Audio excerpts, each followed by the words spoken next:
Hey guys, Carlo here. Welcome to the vlog. So it's been a while since we last uploaded, pero parang lahat na ng vlog ko yun yung opening. It's been a while since we last uploaded. Anyway, so I am flying off to Los Angeles sa US. I'll be playing in the Pro Tour of Flesh and Blood. Yan yung parang TCG na sobrang kinakaadikan ko lately. If you guys watched the previous episodes, napadpad pa ako sa Barcelona, Spain to play and just compete dun sa tinatawag nila na World Championship. So, ngayon, maglalaro naman ako for Pro Tour. O, di ba? Talagang naalala ko, linigay ko sa libro ko yun eh. One of my goals is to become like a professional TCG player. Anyway, syempre, since sneakers pa rin naman nating main topic, gusto ko lang pakita sa inyo yung, I guess, latest two pickups. Yung mga matatawag natin, Rai. Yung isa, latest. Pati isa. Yung isa medyo matagal mga 1 year na nandito. Unahin natin yung 1 year na nandito. Unahin natin yung maganda. Sige, so, sige. ito yung Fear of God Adidas Runner in clay colorway. Hindi ko na maalala kung ano yung Mamaya pag-open natin, ano yung pangalan niya? Athletics Los Angeles. Yan. Los Angeles. Kung saan ako pupunta. Boom! Pak! Susot mo sa Los Angeles. Susuot ko to sa LA. Ito yung sneakers. Hindi ko alam yun. Seryoso, Miko. Meant to Papakita be. mo si Miko. Yan si Miko. Yan, nagsusulat yan sa unbox.ph. Tas our soon-to-be gaming website. Anyway, kasama ko siya sa LA. So, Athletics Los Angeles. What? Hindi ko inisip yun Kala mo yun? Nagtugma. Anyway, so Los Angeles sneakers for my flight and my trip to Los Angeles. So, may pagka-inception to. Oh, grabe ay magpaalis Medyo masikip. So, yan yun. May sign ba to ng Adidas to? Ano, 3 stripes yan. Pero alam ko yung 1 bar is Fear of God. Yeah. So, parang 3 bar is like... Their collaboration of sorts. It's a great way to express the collaboration of Fear of God. Of course, by Jerry Lorenzo. So, buksan natin siya. Alam mong maganda kung sa packaging palang ulam na. Yes. Diba? So, Adidas Fear of God, nakalagay sa tissue paper. And then, yan na. Wapo! Grabe! Babam! So, here we have it. This is the Adidas Fear of God runner. You have Fear of God written at the back with the Fear of God stripe. You have 3 stripes, monocolor siya, just with the usual style of Jerry Lorenzo. I'm sure if you guys have seen his previous work, be it his basketball shoes, his clothing line, yung essentials, it's really the bare minimum but using the best quality and best design. So yun yung maganda sa kanya. So you have laces, you have mixture of suede, of some sort of, mesh? Mesh ba to? Diba? Pero ang ganda lang talaga Simple lang, malinis. Tapos yung parang bone-like cream color that he's been known for. Ganda rin mo, Miko? Diba? Ngayon yung kagandahan nito, nasa panahon na tayo nang hindi na sobrang tawag namin dito sa TCG world, yung mga schmacker, yung sobrang mahal yung patong pagdating sa resell.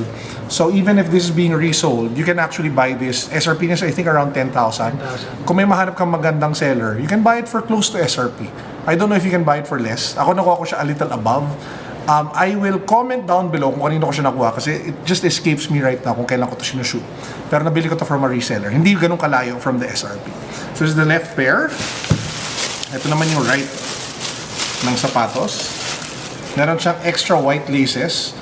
Ano ba to? White o cream? Parang cream yan. Mas medyo cream, no? So depende kung gusto mo na may konting accent or kung gusto mo medyo chill lang. Ako most likely ganito lang susuot ko sa kanya. That's your colors Diba? The Carlo suede brown color. Kaya nga nakita ko siya sobrang na-in love ako Actually, yung kulay ng Crocs ko ngayon, papakita ko sana sa inyo, pero medyo brown to black na siya. Off brown, naging black. So anyway, so yan yun. Ang aking Los Angeles sneakers. Yung second shoe, 1 year na to nandito sa tindahan. Speaking of Crocs. Speaking of Crocs, this is of course by Salehe Bembury. Collaboration nila na Crocs. It's just a different colorway. I have the purple. I bought the brown. I even have the blue, which I haven't worn yet. And this is also something that I haven't worn yet. But ito na siguro yung dadalik ko sa Los Angeles. Para bago-bago. Diba? Kasi yung suot ko ngayon, hindi na siya nakakatuwa tingnan. Ayoko nga ipalinis sa professional cleaner kasi feeling ko mandidiri sila at naawa lang ako sa kanila. Alam mo, kailangan ko matutulinisin mag-isa Yes. Di ba? Para naman hindi ko na mapagawa sa iba. Kasi parang imagine mo lahat ng dirt, lahat ng paano ba natin ayoko nang libag. Okay lang yan. Lahat naman tayo may ganun eh, di ba? Yes, sir. So ito yung gray na color na sobrang ganda. So anyway, yun lang gusto ko pakita sa inyo before I fly off to Los Angeles. Expect an update when I land there. But for those who are interested in Flesh and Blood, the game that we actually play, we have a YouTube channel on Flesh and Blood which is called Unbox Php or Unbox Flesh and Blood, which will be linked down below. So if you guys want to come on our journey, watch our team vlogs, watch what's happening while we're in LA, specifically to the game and to the tournament, make sure to follow us there. You can also check out my Instagram. I'll be posting probably a couple of stories on what's happening. And hopefully we win. Yung tournament, by the way, para lang alam ninyo, siguro ito na yung thumbnail ko, no? Competing for 10 million pesos. Kasi yun yung yun yung prize pool. $200,000. Actually, dapat i-cut ko yung kakasabi ko. Nilagay ko sa pinakauna ng vlog para lahat kayo pag napanood mo, oh my God! Pero seryoso, yung total prize pool ng tournament na yan, 10 million pesos, $200,000. Actually, more. Kasi $200,000 times 55 would be around 12? 12, no? Around 12 million pesos. So, kung manalo ako doon, ng first place, libre ko kayo. Yan. Ng Sony's Angel. Daming baliw doon.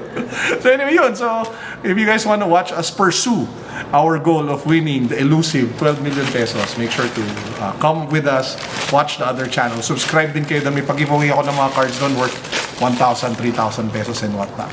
So until then, I hope you guys are all doing fine. I hope to upload more in the coming days. As usual, peace, God bless. What's up?